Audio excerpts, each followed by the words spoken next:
बुद्ध बोध भी है और बुद्ध शोध भी है। भारत की बुद्ध में आस्था केवल अपने लिए ही नहीं बल्कि पूरी मानवता की सेवा का मार्ग है। नमस्कार, जय भीम, सत श्री अकाल, आदाब। मैं उमेश करुणा और आप देख रहे हैं BH न्यूज नेटवर्क। हिंदू राष्ट्र का राग अलापने वाले भारत के प्रधानमंत्री नरेंद्र मोदी जी जो कि आज बुद्ध की बात कर रहे हैं, और ये बहुत ही खुशी की बात है कि भारत की विरासत जो कि असली विरासत है तथागत गौतम बुद्ध की, और उसकी आज बात की जा रही है। तथागत गौतम बुद्ध को लेकर नरेंद्र मोदी जी के जो शब्द है बहुत ही अच्छे लग रहे हैं। हम आपको बता दें कि नरेंद्र मोदी जी शायद उनका अचानक हृदय परिवर्तन हो गया हो और इसलिए आज बुद्ध पर अधिक जोर दिया जा रहा है।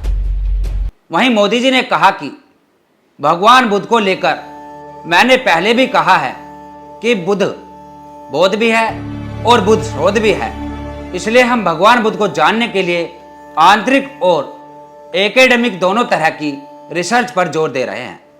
गुलाम मानसिकता वालों ने भारत की पहचान मिटाने की कोशिश की और ये शब्द मोदी जी ने कल यानी महर्षि वाल्मीकि जी के प्रकट दिवस के मौके पर दिल्ली में कहे। प्रधानमंत्री नरेंद्र मोदी जी ने दिल्ली के विज्ञान भवन में अंतर्राष्ट्रीय अभिधम्म दिवस और पाली को शास्त्रीय भाषा के रूप में मान्यता देने के समारोह में भाग लिया था। उन्होंने कार्यक्रम को संबोधित करते हुए कहा कि दुनिया युद्ध से नहीं बल्कि बुद्ध में समाधान ढूंढ सकती है। दुनिया को शांति के रास्ते पर चलने के लिए बुद्ध की शिक्षाओं से सीखना चाहिए। और मोदी जी ने कहा कि ऐसे समय में जब दुनिया अस्थिरता से ग्रस्त है, बुद्ध न केवल प्रासंगिक है बल्कि अपरिहार्य भी बन चुके हैं। बुद्ध ने न केवल प्रासंगिक है बल्कि एक जरूरत भी है। पीएम नरेंद्र मोदी ने आगे कहा कि हर देश अपनी विरासत को अपनी पहचान से जोड़ता है, लेकिन भारत इस मामले में बहुत पीछे रह गया है। उन्होंने कहा कि आजादी से पहले आक्रमणकारियों ने भारत की पहचान को मिटाने की कोशिश की, बाद में गुलाम मानसिकता से पीड़ित लोगों ने ऐसे किया। एक ग्रुप ने देश पर कब्जा कर लिया जो इसे अपनी विरासत के विपरीत दिशा में ले गया। प्रधानमंत्री ने कहा कि पाली को शास्त्रीय भाषा के रूप में मान्यता देना भगवान बुद्ध का महान विरासत का सम्मान है। पारंपरिक तरीकों के साथ साथ हम पाली को ऑनलाइन प्लेटफॉर्म्स, डिजिटल आर्काइव्स और ऐप्स के जरिए भी प्रमोट करने की तरफ आगे बढ़ रहे हैं। भाषा सभ्यता और संस्कृति की आत्मा है। पाली भाषा को जिंदा रखना भगवान बुद्ध के शब्दों को जिंदा रखना है, हम सभी की जिम्मेदारी है। इसी मौके पर प्रधानमंत्री जी ने शरद पूर्णिमा और वाल्मीकि जयंती की बधाई भी दी। मोदी जी ने अभिधम्म दिवस पर भगवान बुद्ध के सभी अनुयायियों को शुभकामनाएं दी। उन्होंने कहा कि आज शरद पूर्णिमा और वाल्मीकि जी की जयंती भी है। मैं सभी देशवासियों को शरद पूर्णिमा और वाल्मीकि जयंती की बधाई देता हूं। प्रधानमंत्री ने कहा कि यह मेरा सौभाग्य है कि मेरे जन्म के समय भगवान बुद्ध से जुड़ने की जो यात्रा शुरू हुई है वह आज भी जारी है। मेरा जन्म गुजरात के वडनगर में हुआ जो कभी बौद्ध धर्म का प्रमुख केंद्र था। पिछले 10 सालों में मुझे भारत के ऐतिहासिक बौद्ध स्थलों से लेकर दुनिया के विभिन्न देशों में कई कार्यक्रमों में भाग लेने का अवसर मिला है।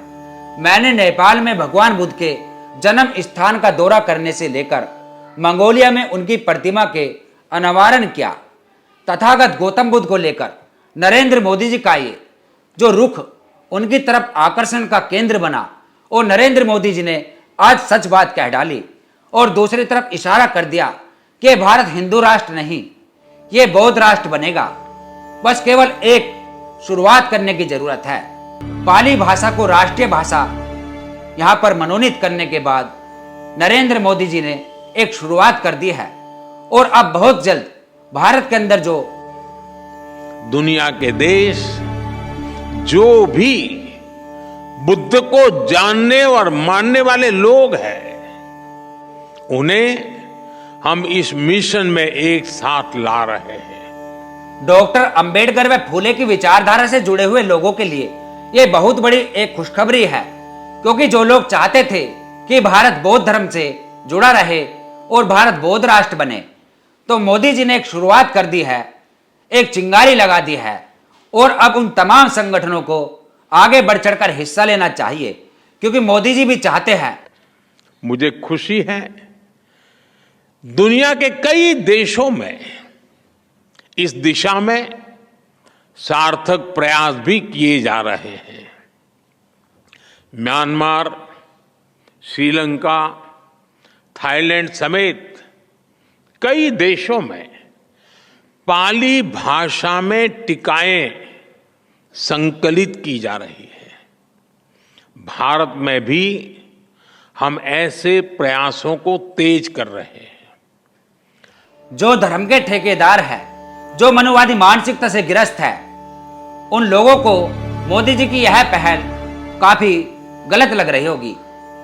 उनको लग रहा होगा कि मोदी जी ये क्या कर रहे हैं, क्योंकि तथागत गौतम बुद्ध की जो विरासत भारत के अंदर थी, जिसको मिटाने के लिए मनुवादियों ने पूरे षड्यंत्र रचे, चाहे नालंदा की यूनिवर्सिटी हो, चाहे उसके अलावा तथागत गौतम बुद्ध के जो स्तूप थे सम्राट अशोक द्वारा बनाए हुए, जो यहां से लुप्त कर दिए गए, उन लोगों को बहुत गलत लग रहा होगा कि हमने तथागत गौतम बुद्ध की विरासत को खत्म करके यहां पर मनुवादी विरासत जो रची थी, कहीं वह दोबारा से छिन्न भिन्न ना हो जाए, तो वह लोग फिर दोबारा षड्यंत्र रच सकते हैं। क्योंकि अभी हाल फिलहाल में जो क्षत्रिय मूल निवासी संगठन है, जिन्होंने राजा जयचंद को राष्ट्रभक्त होने की उपाधि दे दी, जो लोग गद्दार कहते हैं राजा जयचंद को, उनके वंशजों ने राजा जयचंद को तथागत गौतम बुद्ध का अनुयायी होने का जो नाम दिया, तथागत गौतम बुद्ध के अनुयायी से उनको जोड़ा, तो वह लोग काफी निराश हो रहे होंगे। इस पर आपका क्या कहना है? कमेंट्स में अपनी प्रतिक्रिया जरूर दें और देखते रहिए BH न्यूज नेटवर्क। फिर मिलेंगे एक ऐसी खबर के साथ। जय भीम, जय भारत, नमो बुद्धाय, जय लोकतंत्र। धन्यवाद।